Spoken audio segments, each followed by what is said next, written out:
परमपिता परमात्मा की असीम अनुकंपा से एक और मुलाकात का सानिध्य आप लोगों के साथ प्राप्त हुआ है। इसके लिए बहुत बहुत धन्यवाद।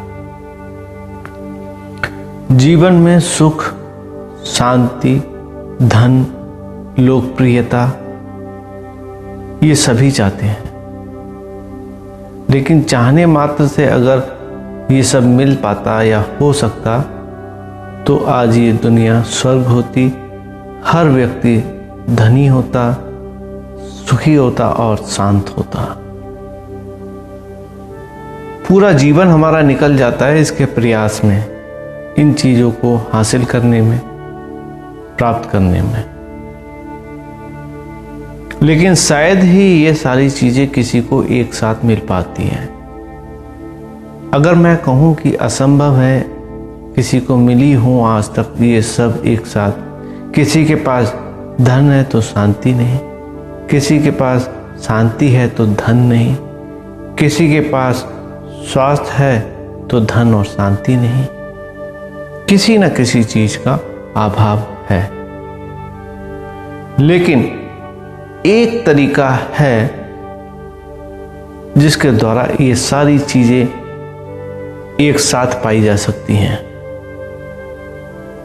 ऐसी घटना घटती है करोड़ों में किसी एक के साथ, लेकिन इस घटना के घटने में बहुत सहजता भी है, बहुत स्वाभाविकता भी है। इसके लिए कोई आपको पहाड़ नहीं चढ़ना, कहीं जंगलों में खोजने नहीं जाना। सिर्फ एक चीज को आपको सीखना है, और वो तभी आप सीख पाएंगे जब आपके अंदर सुनने की कला आ जाएगी। सुनने की कला क्या है, उसको हम कैसे विकसित कर सकते हैं, मैंने अपनी पिछली मुलाकात में आप सबको बताया था कि कितनी आसानी से हम सुनने की कला को विकसित कर सकते हैं। और स्वामी विवेकानंद जी के जीवन में जो घटना घटी, जिसका किसी को पता नहीं, उस महानता की शिखर पर हम भी पहुंच सकते हैं। एक बार जब सुनने की कला आपको विकसित हो जाती है, तब वर्तमान में जीना, वर्तमान में ठहरना और रहना, लिव इन प्रेजेंट, आपको आ जाता है। और वर्तमान में रहना ही एकमात्र जरिया है, सूत्र है, तरीका है, जिससे ये आप सारी चीजें पा सकते हो। धन, सुख, शांति, आनंद, स्वास्थ्य, सब कुछ सिर्फ वर्तमान में रहकर ही पाया जा सकता है। ये सुनने में तो बहुत आसान और बहुत सहज है, लेकिन करने में बहुत जटिल। लेकिन जब हम इसका अभ्यास करते हैं, निरंतर अभ्यास करते हैं, तो ये सहज होता चला जाता है। कोई भी व्यक्ति या तो अतीत में होता है या अपने भविष्य में होता है,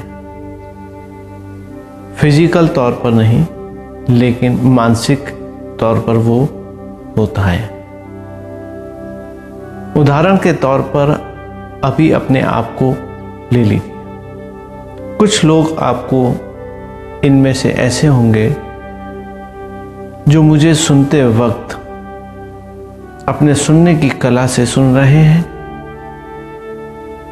और कुछ लोग ऐसे हैं जो अपने विचारों के साथ, अपने मन के साथ अतीत की यादों में खोए हैं, और कुछ लोग ऐसे हैं जो अपने विचारों और मन के साथ भविष्य की योजनाओं में संलग्न हैं।